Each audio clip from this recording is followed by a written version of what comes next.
बिस्मिल्लाहिर्रहमानिर्रहीम। दोस्तों अस्सलाम वालेकुम। तो फाइनली मगरबी बंगाल में, वेस्ट बंगाल में इंतखाबात हो गए। उसके अलावा और स्टेट्स में भी हुए, तमिलनाडु, केरला, आसाम और पुडुचेरी जो यूनियन टेरिटरी है भारत की, वहाँ भी इंतखाबात हुए। तो असल जो मज़ा आया वो तो वेस्ट बंगाल में आया, क्योंकि ममता बनर्जी और बीजेपी के दरमियान प्राइम मिनिस्टर मोदी और अमित शाह जो वहाँ के इंटीरियर होम मिनिस्टर हैं, बड़े उन्होंने कोशिश की कि वेस्ट बंगाल में किसी तरीके से ममता बनर्जी की हुकूमत को हटाया जाए। ममता बनर्जी की ये तीसरी फतेह है। इससे पहले भी वो 2 मरतबा इंतखाबात जीत चुकी हैं। पहले ये इंडियन कांग्रेस पार्टी में हुआ करती थी, फिर उन्होंने पार्टी छोड़कर अपनी एक पार्टी बनाई जिसका नाम रखा तृणमूल कांग्रेस पार्टी, TMC। तो ये उनकी तीसरी फतेह है और बड़े ज़बरदस्त मार्जिन से भी जीती हैं। 2092-94 शायद सीटें हैं तो टोटल। और ममता बनर्जी की जो पार्टी है TMC, उन्होंने 214 शायद सीटें ली हैं, 212। तो बड़ी ज़बरदस्त विक्ट्री। लेकिन एक मसला ये हुआ कि ममता बनर्जी जो अपना इंतखाबात लड़ रही थी नंदीग्राम से, वो हार गई। और वो हारी भी उससे जो कि उनका अपना ही पहले ही TMC में ही उनका एड था, उनके साथ था। और उस शख्स का नाम मुझे अब जहन में इस वक्त नहीं आ रहा, अधिकारी शायद नाम है उनका। तो वो जो है उनसे इलेक्शन हार गई, बड़े मुख्तसर मार्जिन से हारा। लेकिन उन्होंने रीकाउंट के लिए भी कहा इलेक्शन कमीशन को, ममता बनर्जी ने, लेकिन इलेक्शन कमीशन ने इनकार कर दिया रीकाउंट का। लेकिन उससे कोई फ़र्क नहीं पड़ता, क्योंकि भारत एक कॉन्स्टिट्यूशन में अगर आप इलेक्शन हार भी जाएं तो, और कोई अगर पार्टी जो इस तरह ममता बनर्जी हैं वो चीफ़ मिनिस्टर ही रहेंगी, लेकिन उनको अगले 6 माह में बहरहाल किसी एक हल्के से इंतखाबात लड़ने होंगे और उसमें जीतना होगा। लेकिन 6 माह के लिए वो चीफ़ मिनिस्टर रह सकती हैं बग़ैर इंतखाबात जीते भी। लेकिन इस दौरान आई एम श्योर कि कहीं ना कहीं जो है कोई ना कोई हल्के से वो इंतखाब अपना कर मुंतखब हो जाएंगी। बीजेपी ने बहुत ज़ोर लगाया नाज़रीन, इतना ज़ोर लगाया और इतनी इन्वेस्टमेंट की, कोई हद नहीं। मोदी साहब ख़ुद तशरीफ़ ले गए और बड़ी बड़ी रैली से ख़िताब किया। अमित शाह भी गए, बहुत बड़ी। और उनकी सारी जो स्ट्रेटजी यही थी कि ममता बनर्जी को एक मुसलमान हमदर्द के तौर पे पेश किया जाए, क्योंकि मुसलमानों की तादाद तकरीबन वेस्ट बंगाल में हाई है 27% के करीब, और हिंदू वोट को बीजेपी की तरफ खींचा जाए। लेकिन ममता जी भी बड़ी ज़बरदस्त सियासतदान हैं, वो सब गेम को समझती हैं। और उन्होंने अपने आप को ब्राह्मण के तौर पे पेश किया। गो कि मुसलमानों के साथ भी वो रहीं, लेकिन अपने आप को एक ब्राह्मण के तौर पे पेश किया। मंदिर भी जाती रहीं इस सारी रैली के दौरान। फिर एक मार्च के महीने में ज़ख्मी भी हो गई एक रैली में, और फिर वो व्हील चेयर पे ही अपनी कैंपेन लड़ती रही। तो बहुत ही एक, मैं कहता हूँ, अवामी किस्म की नुमाइंदा हैं। तो बीजेपी को बहुत धचका लगा है।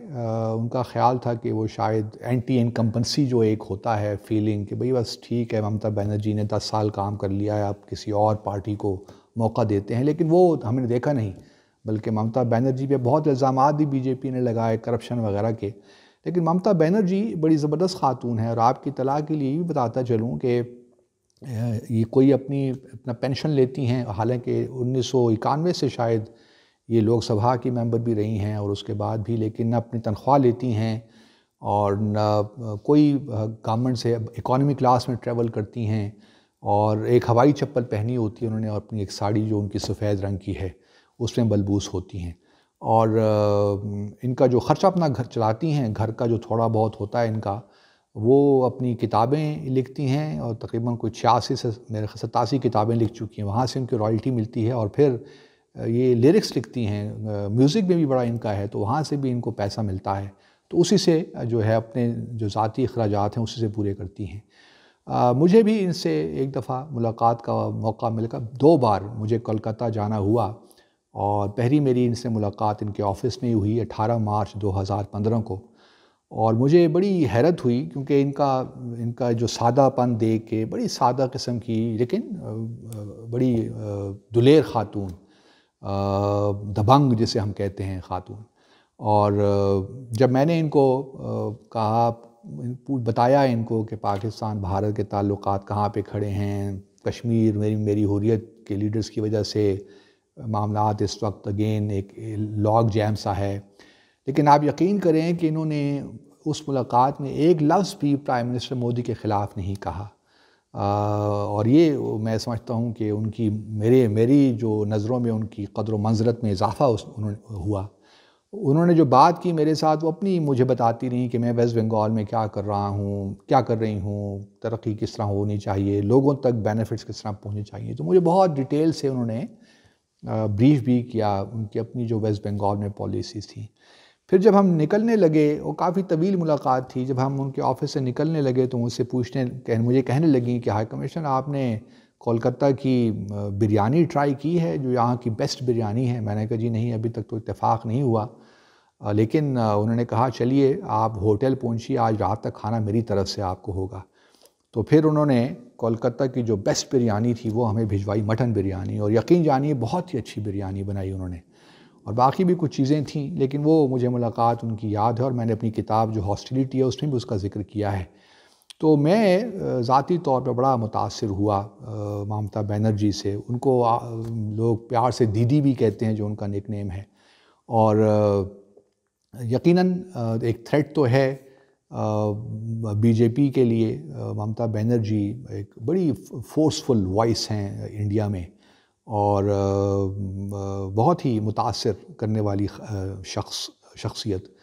तो आप देखते यही हैं। और फिर बीजेपी को तमिलनाडु में भी कामयाबी नहीं मिली, केरल में भी नहीं मिल पाए कामयाबी, जो बड़ी स्टेट्स हैं। अलबत्ता आसाम में उन्होंने अपनी, पहले भी उनकी हुकूमत थी, तो उनको जो कोalition है वहाँ पे, तो वो फिर आसाम में दोबारा बीजेपी अपनी हुकूमत बना लेगी।